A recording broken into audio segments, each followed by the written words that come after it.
it all came by accident, actually. When we were in lockdown, first of all, we were in Los Angeles. And I was out to dinner one night at Craig's restaurant, and one of my friends who works there brought over Charlie Puth, who wanted to meet me, and I wanted to meet him because I'm a big fan. And we talked for a while. We got on very well, and found out that I live about 4 doors away from him in Los Angeles. And he said, "You know what? I'm not doing anything. Why don't you? I've got a studio. Why don't you come up and we'll write a song?" And I said, "I'd love to do that. I'm not doing anything else." So I did that on one day, and we wrote a song called "After All," which comes on the album. Then the next day, I did a session playing piano and singing for Surfaces, who are from Texas and had a big hit with Sunday Best, at my publisher's house, which is next door to Charlie Puth. You can't make this up, right?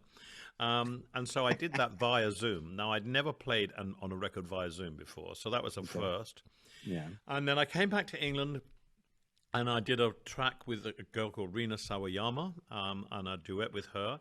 I played on a Gorillaz track. I did It's a Sin with Ollie Alexander at the Brits, which is on the album. I did a track with Lil Nas X and the late Glenn Campbell at Abbey Road.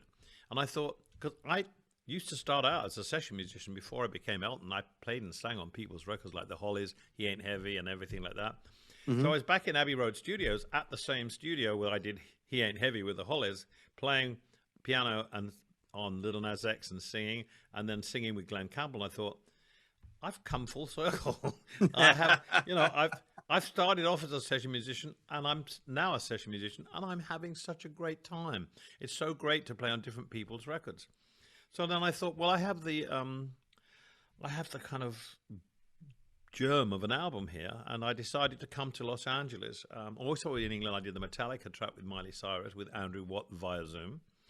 And I went to LA in May and worked with Andrew Watt in the studio for about 10 days, and got to work with Stevie Nicks, Stevie Wonder, Brandy Carlisle, Eddie Vedder, 2 songs with him, one for his album, one for mine, and Young Thug and Nicki Minaj. So, boy, it's a real potpourri of people on this record. And I never in a million years, Ron, thought I was going to have an album out this year. And because of playing on, singing on people's records, I have an album.